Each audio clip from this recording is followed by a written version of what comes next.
എന്ത് വിവാദം? മലപ്പുറം വിവാദം ഒരു വിവാദമല്ല എന്നറിയിലേക്ക് പറയില്ലേ? അത് ഇവിടെ ആരോട് ആരേശുന്ന് മലപ്പുറം ജില്ലക്കെതിരായിട്ട് നിരാഹാര സമരം നടത്തിയ പ്രചരണ ജാഥ നയിച്ച പാർട്ടിയും പാർട്ടി നേതാവുമുള്ള കേന്ദ്രമാണ് ഈ മലപ്പുറത്തിലെ ഈ പറയുന്ന നിലമ്പൂരിൽ നിന്ന് മറക്കണ്ട. കുട്ടി പാകിസ്ഥാൻ ഉണ്ടാക്കാൻ പോകുന്ന കൊണ്ടാണല്ലോ ആര്യാടൻ മുഹമ്മദിൻ്റെ ജാഥ. പിന്നെ ഇവരാരോട് പറയാം? ഞങ്ങളോടാ വിവാദം ഉണ്ടാക്കാൻ പുറപ്പെടുന്നത്? വെറുതെ വേണ്ടാതെ വർത്തമാനം പറഞ്ഞുകൊണ്ടിരിക്കുക. ഈ ജില്ലക്ക് തന്നെ എതിരായിരുന്നു ഇവർ. ആര്യാടിനെതിരായിരുന്നു. ആര്യാടിൻ്റെ ജാതിയാണ് നടത്തിയത്. അതിനൊക്കെ റെക്കോർഡ് തെളിവുണ്ടല്ലോ നമ്മുടെ മുമ്പിൽ. കോഴിക്കോട് സമരം നടത്തിയതിൻ്റെ തെളിവില്ലേ? അന്ന് EMS അതുപോലെ തന്നെ CPIM ആണ് അതിന് മുമ്പിൽ നിന്നത്. CPI-യും ലീഗും എല്ലാം ചേർന്നാണ് ഇത് ഉണ്ടായത്. അല്ലാണ്ട് ഈ പറയുന്ന പോലെ CPIM ഇപ്പോൾ ഏതെങ്കിലും രീതിയിൽ ഏതൊരു പദം ഉപയോഗിച്ചെന്ന് പറഞ്ഞിട്ട് വെറുതെ ബത്സിക്കാൻ നടക്കേണ്ട ഒരു കാര്യമില്ല. അതൊന്നും ഞങ്ങൾ അംഗീകരിക്കുന്നില്ല, ജനങ്ങളും അംഗീകരിക്കില്ല. ഇപ്പോൾ ദേശീയപാതയുമായി ബന്ധപ്പെട്ട വിഷയത്തിൽ സർക്കാരാണ് പണം, ഈ ഭൂമി ഏറ്റെടുക്കുന്നതിന് അങ്ങോട്ട് പണം സർക്കാർ കൊടുത്തു. എന്നിട്ട് ഇപ്പോൾ പ്രതിപക്ഷം പറയുന്നത്, അല്ലെങ്കിൽ സതീശൻ പറയുന്നത്, ആ പണി ദേശീയപാതയ്ക്ക് ചില മിസ്റ്റേക്കുകൾ വന്നപ്പോൾ കേന്ദ്ര സർക്കാരിനെ കുറ്റപ്പെടുത്താൻ വേണ്ടി ഇവർ തയ്യാറാകുന്നില്ല. എന്തുകൊണ്ട് തയ്യാറാകുന്നില്ല? ആരെങ്കിലും കുറ്റപ്പെടുത്തലല്ല ഇവിടെ പ്രശ്നം. ഞങ്ങൾക്ക് റോഡാവണ്ടേ. അതായത് റോഡ് കുറേശ്ശെ പൊളിഞ്ഞപ്പോൾ എന്താ ആഹ്ലാദ പ്രകടനം. UDF കണ്ടില്ലേ നിങ്ങൾ?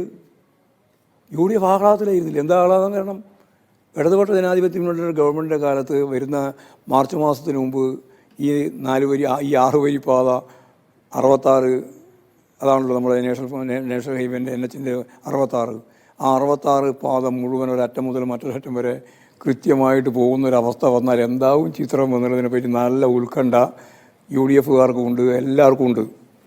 ഞങ്ങൾക്ക് അതനുസരിച്ചുള്ള ഏറ്റവും ശക്തമത്തായ രീതിയിലുള്ള ഒരു ജനങ്ങളുടെ മുമ്പിൽ അടയാളപ്പെടുത്തുന്ന ഏറ്റവും പ്രധാനപ്പെട്ട ഒന്നായിട്ട് ഇടതുപക്ഷ മുദ്രയായിട്ട് അതുണ്ട് താനും. അതാണ് ഇവിടെ പ്രശ്നം. അല്ലാണ്ട് വേറെ ഒന്നുമല്ല. അവിടെ പൊളിഞ്ഞിട്ടുണ്ട്, പൊളിഞ്ഞതെല്ലാം ശരിയാക്കണം. പൊളിഞ്ഞതിൻ്റെ എല്ലാം പിന്നിൽ ഒരുപാട് പ്രശ്നങ്ങളുണ്ടാവും. ആ പ്രശ്നം പരിഹരിക്കാമെന്നാണ് ഇപ്പോൾ ഗവൺമെൻറ് പറഞ്ഞിട്ടുള്ളത്, കേന്ദ്ര ഗവൺമെൻറ് സമ്മതിച്ചിട്ടുള്ളത്. അവരുടെ ഉദ്യോഗസ്ഥന്മാർക്കെതിരെ നടപടി വന്നു, അവരുടെ കോൺട്രാക്ടർമാർക്കെതിരായിട്ട് നിലപാട് സ്വീകരിച്ചു, ശക്തിയായ നിലപാട് സ്വീകരിച്ചല്ലോ. നാഷണൽ ഹൈവേ മൊത്തം പൊളിഞ്ഞിട്ടില്ല. നാഷണൽ ഹൈവേ എടുത്ത കോൺട്രാക്ടർമാരിൽ നിന്ന്, ഈ പറയുന്നത് ഒന്നുകൂടി ശ്രദ്ധിച്ചോ, കോൺട്രാക്ടർമാരിൽ നിന്ന് ഇലക്ട്രൽ ബോണ്ട് വാങ്ങിയ കോൺഗ്രസും BJP-യും ആയിരക്കണക്കിന് കോടി വാങ്ങിയിട്ടുണ്ട്. ചെറിയ പണമൊന്നുമല്ല വാങ്ങിയത്. ആ വാങ്ങിയവരിൽ ചിലർ ആണ് കോൺട്രാക്ടർമാരിൽ ചിലർ, എല്ലാവരും അല്ല. അങ്ങനെയുള്ള സ്ഥലത്ത് പ്രശ്നമുണ്ട്. ആ പ്രശ്നം പരിഹരിക്കാൻ ആവശ്യമായ നിലപാട് സ്വീകരിക്കണം. അങ്ങനെ അല്ലാത്ത സ്ഥലത്ത് പ്രശ്നമില്ല. നാഷണൽ ഹൈവേ മുഴുവൻ റീച്ചിലും പ്രശ്നമില്ലുണ്ടോ? ഒന്നാമത്തെ റീച്ച് ഏതാ? തലപ്പാടി മുതൽ ചെറുക്കള വരെ ഒന്നും പ്രശ്നമില്ലല്ലോ. അപ്പോൾ നാഷണൽ ഹൈവേയുടെ ഭാഗമായിട്ട് നടത്തിയ പണിക്കെല്ലാം തകരാറാണെന്ന് പറയാൻ പറ്റില്ല. ചിലർ നടത്തിയിട്ടുള്ള സ്ഥലത്ത് പ്രശ്നമുണ്ട്. പിന്നെ മഴയും പ്രശ്നങ്ങളൊക്കെ വരുമ്പോൾ കുറച്ച് എന്തായാലും ഉണ്ടാവും. ആ പ്രശ്നം പരിഹരിക്കല്ലേ വേണ്ടേ? അത് പരിഹരിച്ച് യുദ്ധകാലാടിസ്ഥാനത്തിൽ പരിഹരിച്ച് അടുത്ത സീസൺ ആകുമ്പോഴേക്ക് കൃത്യമായിട്ട് തുറന്നു കൊടുക്കില്ലേ വേണ്ടേ? അത് തുറന്നു കൊടുക്കും. കേരളത്തിൽ ഇതിന് പൊളിറ്റിക്കലൈസ് ചെയ്യുന്നുണ്ട് അവർ, UDF അങ്ങനെ വരുന്നല്ലേ? UDF-ന് പൊളിറ്റിക്സ് ഒന്നും ഇല്ലാന്ന് ഇപ്പം. അതിൻ്റെ പൊളിറ്റിക്സ് അല്ല, അതിന് ബേസെല്ലാം പൊളിഞ്ഞു പോയില്ലേ? അതിനെന്താ ഇപ്പോൾ ഉള്ളത്? എന്ത് രാഷ്ട്രീയമാണ് ഇവൻ പറയുന്നത്? ദേശീയ രാഷ്ട്രീയം അവർക്ക് കേരളത്തിൽ പറയാൻ പറ്റില്ല. പറയാൻ പറ്റുമോ? അതില്ല. പിന്നെ ഇവിടെ പറഞ്ഞുകൊണ്ടിരിക്കുന്നത് ഇതുപോലെ തന്നെ പെൻഷൻ കൈക്കൂലിയാണ്. അതുപോലെ ഇമ്മാതി മലപ്പുറം ജില്ലയിൽ അങ്ങനെ പറഞ്ഞു ഇങ്ങനെ പറഞ്ഞു. പിന്നെ ഇങ്ങനെ പണ്ടാരോ പറയില്ല, തൂല്യം പറയുന്നു. അതുപോലെ പറഞ്ഞുകൊണ്ടിരിക്കുന്നത്. ഇതെന്തൊരു ദയനീയാവസ്ഥയാണ് കോൺഗ്രസിന് പറ്റിയേ, UDF-ന് പറ്റിയേ. ഈ ഇടതുപക്ഷ ഗവൺമെൻറ്റിനെതിരായിട്ട് വികസനം എന്ന് പണ്ട് പറഞ്ഞുകൊണ്ടിരുന്നു. വികസനം മുരടിച്ചു.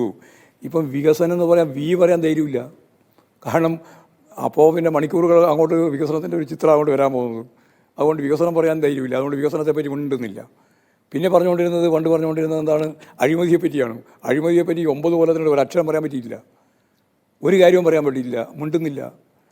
പിന്നെന്താ ഈ പറയുന്നത്? സമരത്തെ പറ്റിയാണ്. എന്ത് സമരമായിരുന്നു? ആകെ നടത്തിയ സമരം വികസനത്തിനെതിരായ സമരം മാത്രമാണ്.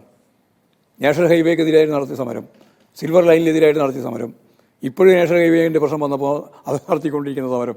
വേറെ എന്ത് സമരമായി UDF നടത്തിയേ? ഈ കേരളത്തിൽ നടത്തിയ ഒരു സമരം ഈ 9 കൊല്ലത്തിനിടയിൽ ജനങ്ങളുടെ ശ്രദ്ധയിൽ കൊണ്ടുവന്നു ഒരു കാര്യം പറ. എന്തെങ്കിലും ഉണ്ടോ പറയാൻ?